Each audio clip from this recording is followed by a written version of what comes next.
Welcome to Nikki's Nightmares, where chilling tales come to life.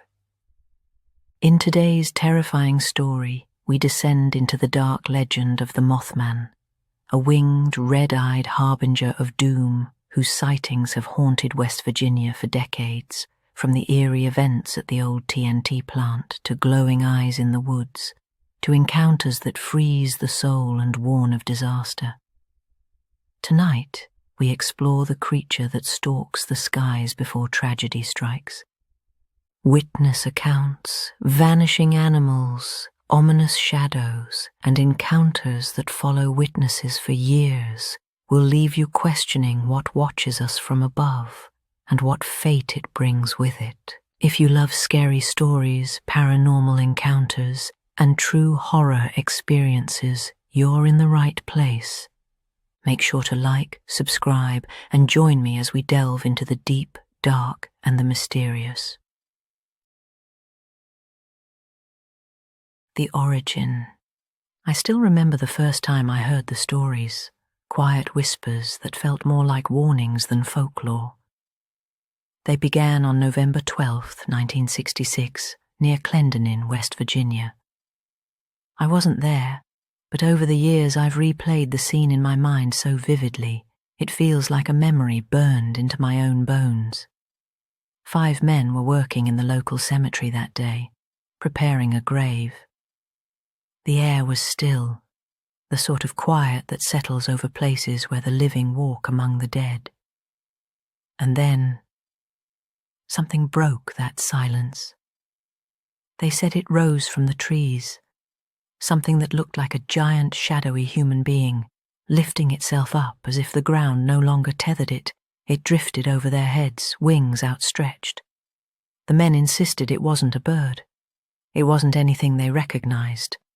It was shaped like a man, just wrong and unnaturally alive.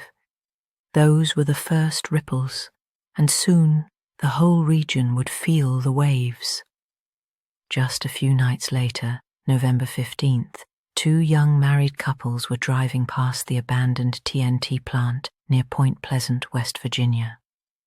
I've driven that stretch of road myself, and even in daylight, the place feels abandoned by time. But on that night, they saw something watching them, 2 enormous eyes, not glowing from reflected light, glowing from within.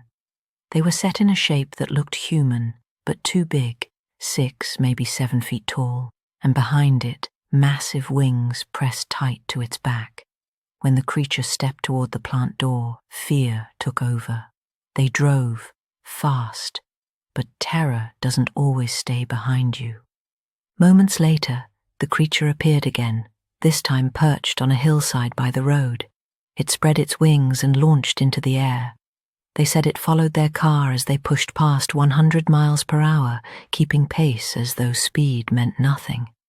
One of them would later tell Deputy Sheriff Millard Halstead, "That bird kept right up with us."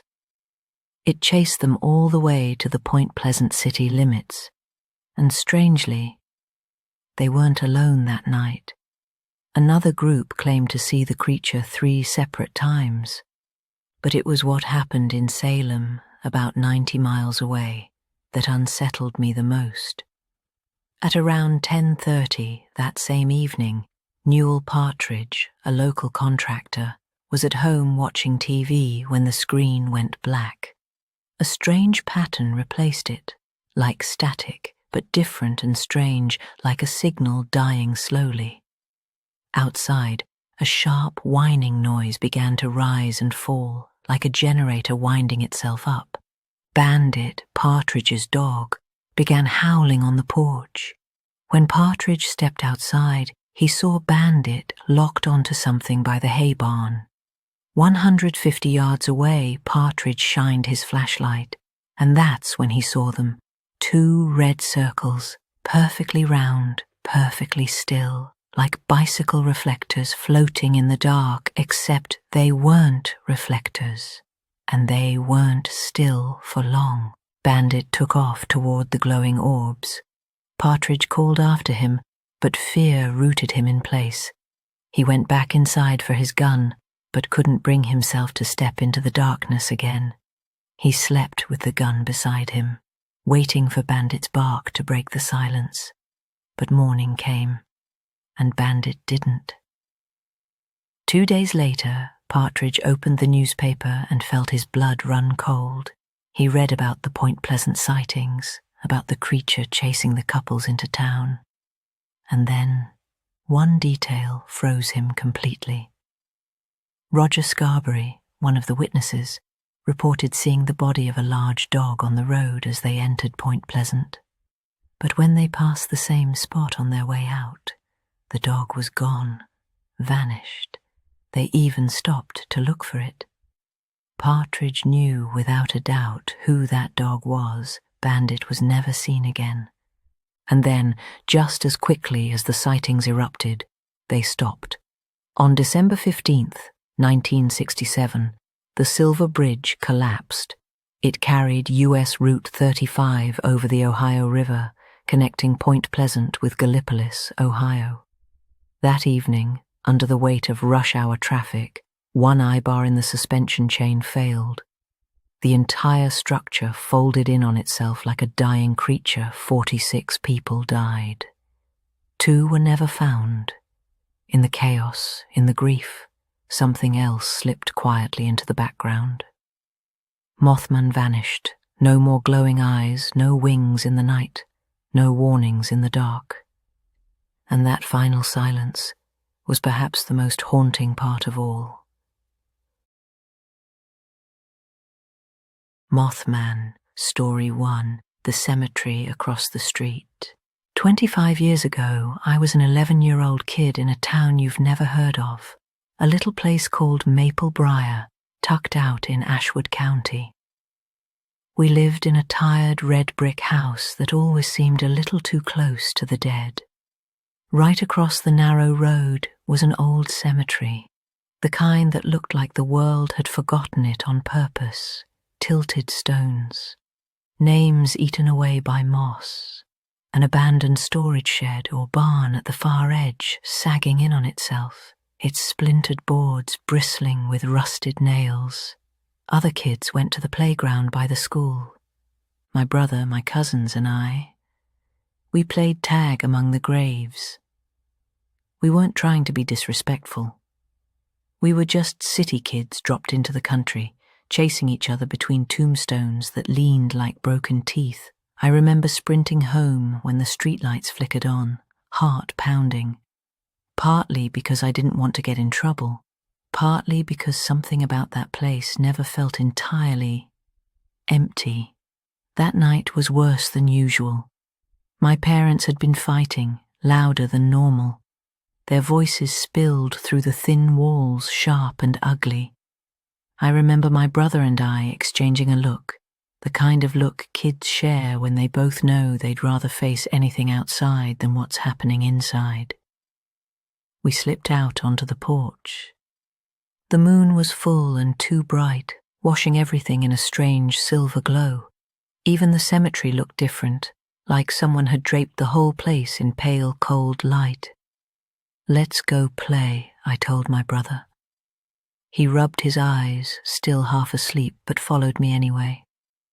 We crossed the road and stepped between the first row of stones, breathing in damp earth and old, dry grass. For a while, nothing happened, just the sound of our footsteps and the quiet whisper of the wind. Then I heard it. A shadow passed over us with a sound like a huge piece of fabric ripping slowly through the air. Swoosh!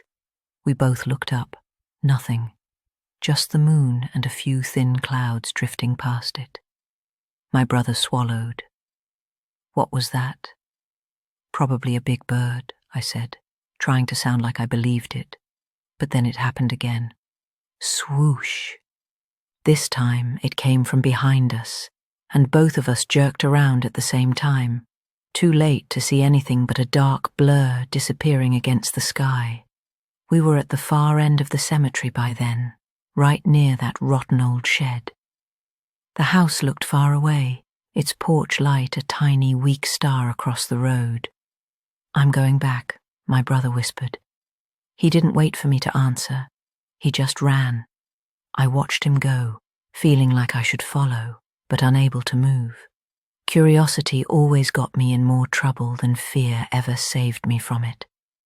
After a moment, I turned and wandered deeper among the stones, glancing up every few steps. My heart was beating so hard it felt like it was in my throat. The night pressed in, quiet and heavy. Then I heard it again. Swoosh. Louder this time, closer. I looked up just as something passed across the face of the moon, a shape too big to be any bird I'd ever seen. Wide, dark wings, a long, narrow body beneath them. It circled once, then glided lower and lower. For a second, my mind grabbed for something familiar. A superhero, a cartoon. Anything that would make sense. But this wasn't anything I'd seen on TV. It landed, or almost landed, on top of that half-collapsed shed, the roof creaking under its weight.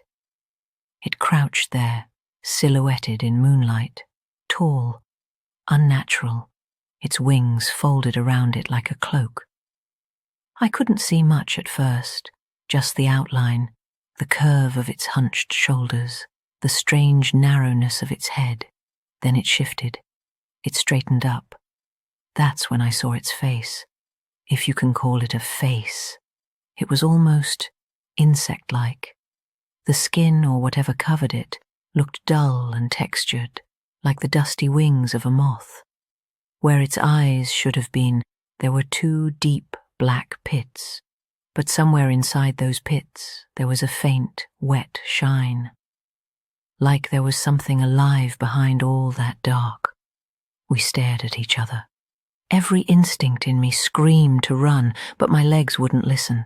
I felt the strangest urge to step closer instead, like I was being pulled, like I was the bug and it was the light. Then it moved. The wings snapped out on either side of it, wider than the shed itself. I heard the whoosh of air before I felt it. Dust and grit rushed at my face that broke the spell. I turned and ran. Swoosh! It lifted off behind me. I didn't dare look up. I just pushed my legs as hard as I could, dodging stones, tripping, catching myself, racing toward that tiny porch light across the road. Another blast of wind slammed into me from above. I heard the beat of those impossible wings so close I could almost feel them graze the back of my neck. I hit the road, sneakers smacking the cracked pavement, and lunged for the porch. The moment my hand touched the railing, the sound vanished. No more wings, no more shadow. I stumbled inside, heart punching against my ribs, and climbed straight into bed without a word.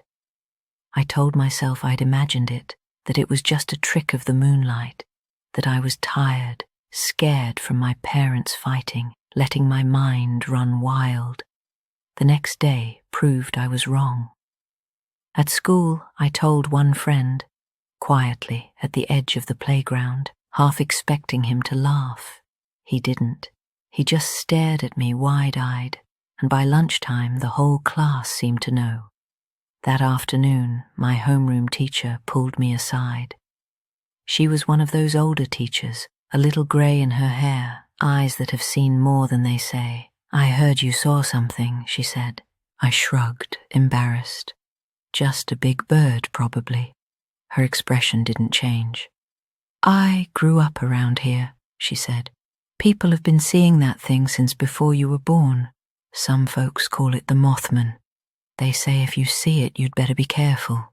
Bad things tend to follow." I tried to laugh. "Like what?" She just shook her head. "Stay out of that cemetery." "How do you even know where I saw it?" I asked. She didn't answer. She just gave me a look that shut my mouth for good kids being kids. I didn't listen. That weekend, my cousins came over. We ended up in the cemetery again, running and laughing like nothing had happened. At one point, I chased my cousin too close to the old shed. The ground was cluttered with half-rotted boards, all bristling with nails. I stepped on one. I felt the nail drive straight up into my heel, all the way till it hit bone. The pain was white and electric. I screamed and dropped to my knees. I was stuck, literally nailed to the board. Every time I tried to move, the wood shifted and tore at my skin. My cousin ran over, panicking. He grabbed the other end of the board and, in his fear, slammed it down, yanking the nail out of my foot and sending a hot rush of blood into my shoe. I limped home, dizzy and shaking. On the way back, my eyes kept flicking to the sky. I didn't see the creature again that day. But I started hearing the stories kids at school whispered about a winged thing seen near town before a factory fire, before a flood, before a car accident on the highway. A harbinger, they called it, a warning. I told myself those were just stories, but the nail wasn't a story. The scar in my heel is still there. A couple of weeks later, I decided I was done being scared.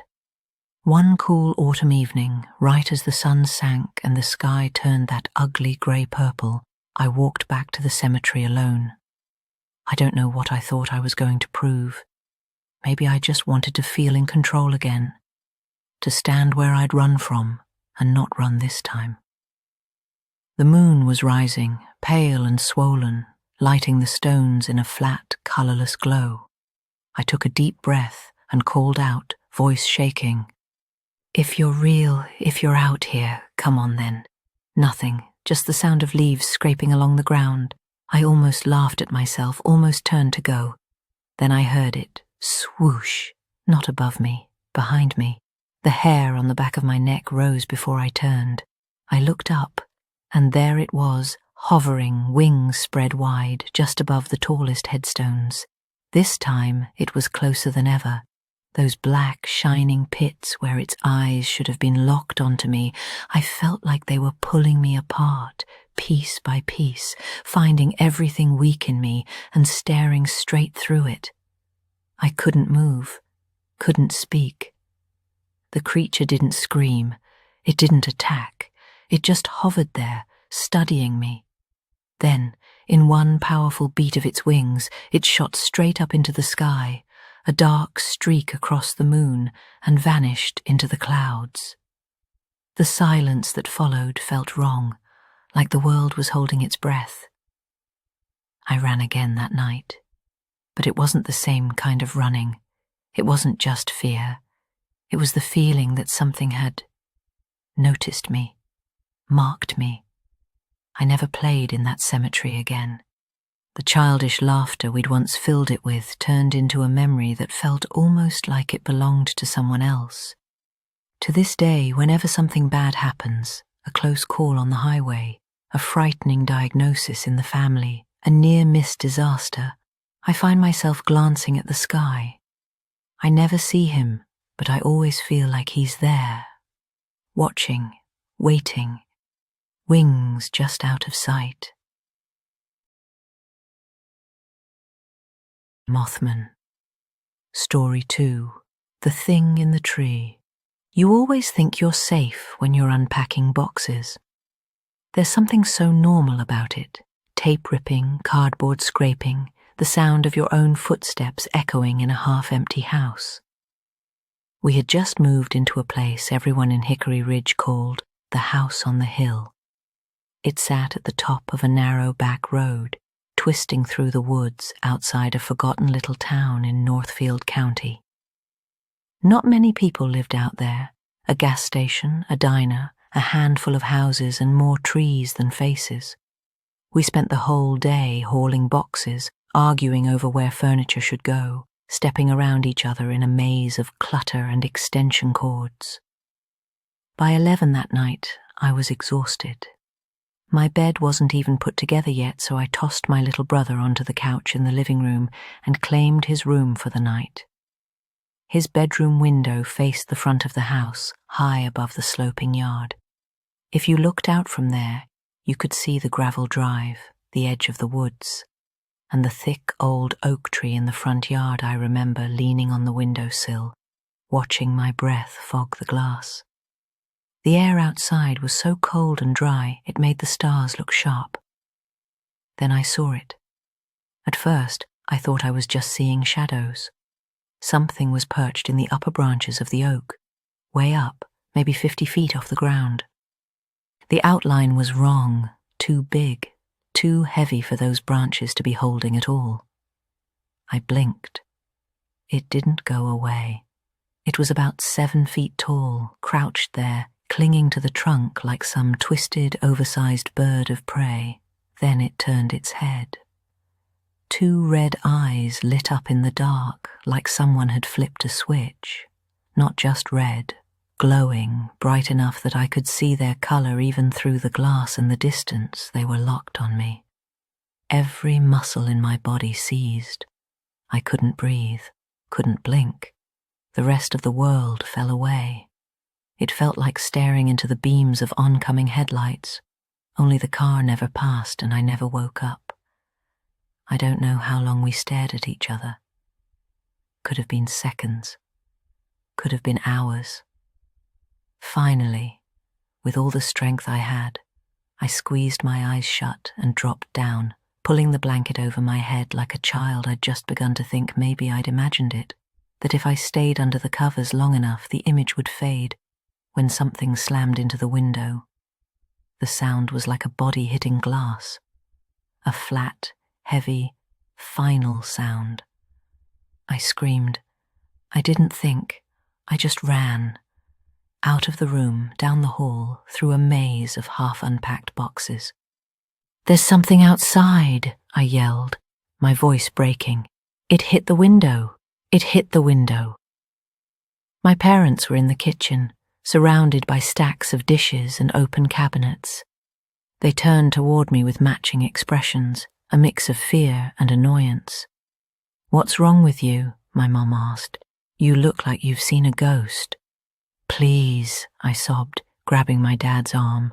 "Please don't go out there. Don't. Please." Of course he went anyway. He stepped out onto the porch, cold air rushing into the house. I waited by the door, heart pounding in my throat. A minute later, he came back in, frowning. "Nothing out there," he said. "Just the tree. You probably heard a branch hit the glass." I shook my head, tears spilling hot down my face. "No, it was something. It was looking at me. It was in the tree, and it hit the window. Its eyes were red. They were glowing, I swear." "That's enough," my mom snapped, more scared than she wanted to sound. "You're overtired. You've been working all day. Go to bed." They didn't believe me. But I could still hear the sound in my head over and over, that thud against the glass, like a giant hand or wing smacking it just to see if it would break. I didn't sleep that night. Honestly, I haven't truly slept right since. Years went by. I grew up, moved out, tried to leave that house and that night behind me, but the fear never really left. Even now I hate going outside alone after dark. If I have to walk to my car at night, someone has to watch from the door. I know how that sounds. I don't care. Then, one evening, everything clicked into place. My husband and I went to see a movie, a strange, slow, unnerving film about a winged creature that appeared before tragedies. They never said its name outright, but they didn't have to. The way they described the feeling of seeing it, the paralysis, the silence, the sense that your life had just quietly changed, it was exactly what I'd felt that night on the hill. I sat in that theater, heart pounding, cold sweat creeping down my back. My husband leaned over and whispered, "That's what you told me about when we first started dating. The thing in the tree. That's the same thing, isn't it?" I couldn't answer. I couldn't make my mouth move. I just stared at the screen, watching actors pretend to experience what I knew was real. When we got home, I did something I hadn't done before. I opened my laptop and started searching. Winged creature, glowing red eyes, perched in trees, harbinger. It didn't take long to find the stories, from towns not so far from mine, stretching back decades, different years, different roads, same eyes, Some people called it a demon. Some people called it an omen. Most called it Mothman. That's when I realized how close we'd lived to another town that used to whisper about it, a few hours north, along the river, where something terrible happened to a bridge long ago. I don't care what anyone calls it. All I know is this. I saw something perched in that tree watching me through the glass. Its eyes were red. Its wings were huge. It hit the window just to let me know it could reach me if it wanted to. People like to say you're safe inside your house. Those people have never seen that face staring in from the dark. Mothman. Story 3. The thing that wouldn't leave. For most of my life, the night sky was my comfort. I loved going for walks after dark, tilting my head back to look at the stars until my neck ached. There's something about that emptiness, about how big and quiet it feels, that made my own problems seem small. At least that's how it used to be. In 2016, I walked out into the yard behind my house in Ravenford, a quiet little city that never really sleeps, but always feels half asleep anyway. It was a little after 10.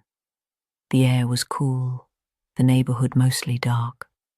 I stepped out onto the back patio and, as I always did, looked up and froze.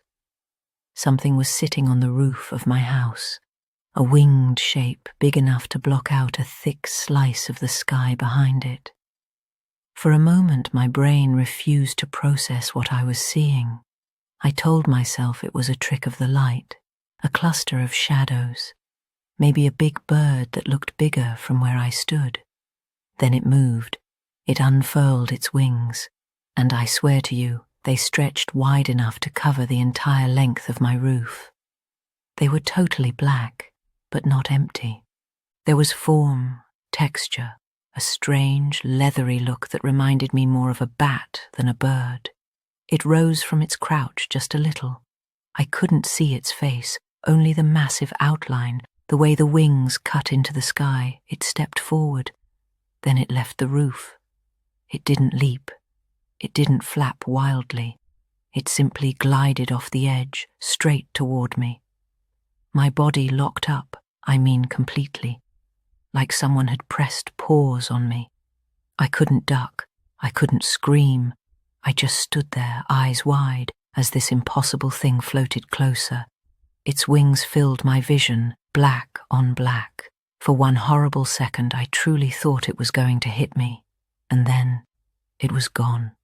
No sound, no rush of air, no impact. One moment it was there, a solid shape blotting out the sky. The next, I was staring at empty darkness.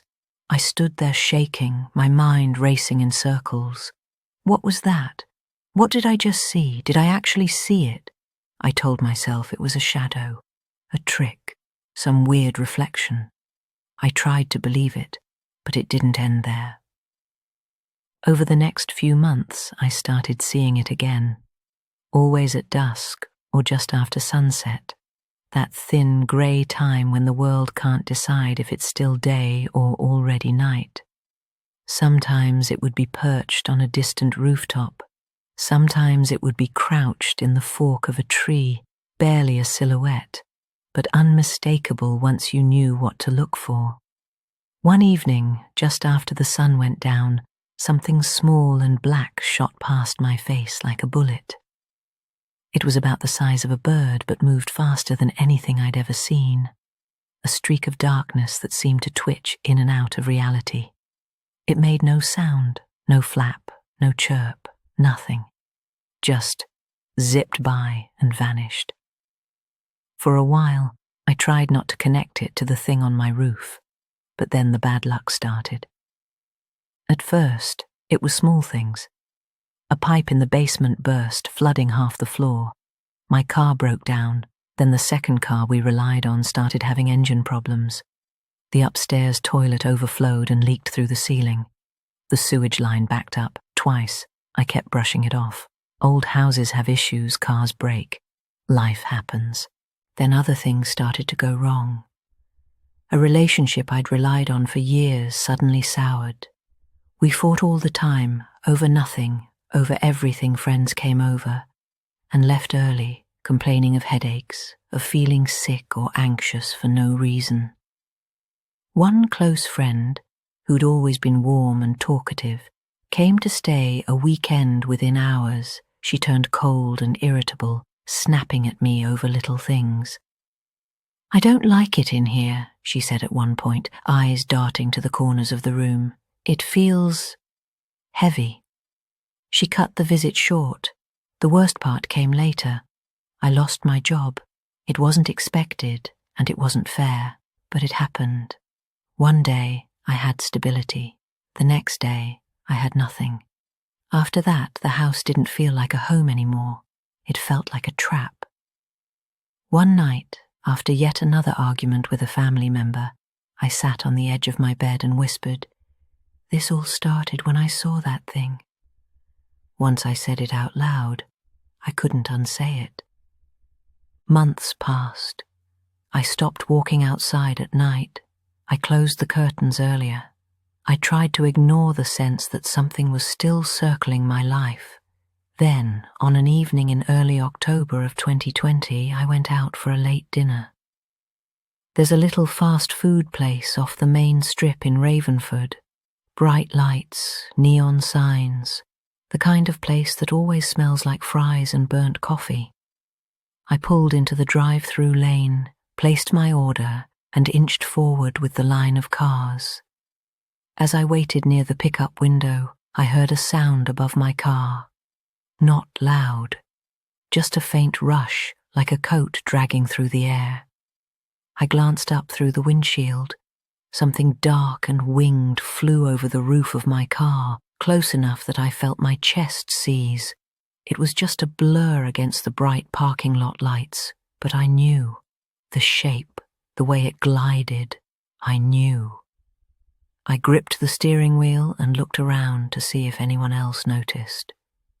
No one did. People stared at their phones. A kid in the next car over was arguing with someone on speaker. The worker leaned out the window to hand me my food. With absolute boredom, I wanted to get out. I wanted to ask, "Did you see that?" But I didn't move. I just took the bag, muttered, "Thanks," and drove to the far side of the parking lot. When I parked, I looked at the dashboard. The check engine light had just come on. It was the same sinking feeling all over again. I went home that night, trembling. When I got there, I did the only thing I could think of. I grabbed the bottle of holy water my aunt had given me years before, a little glass vial I'd never taken seriously, and walked the perimeter of my yard, sprinkling drops along the fence, the doorways, the windows. Then I lit a bundle of white sage, the way a friend had once shown me, and walked slowly through every room, smoke curling into corners and across ceilings. "Leave," I whispered. "Whatever you are, whoever you are not welcome here. Get out, go away." I prayed harder that night than I ever had in my life. For a while, it seemed to help. The air in the house felt lighter. The arguments lessened. The constant string of disasters slowed down.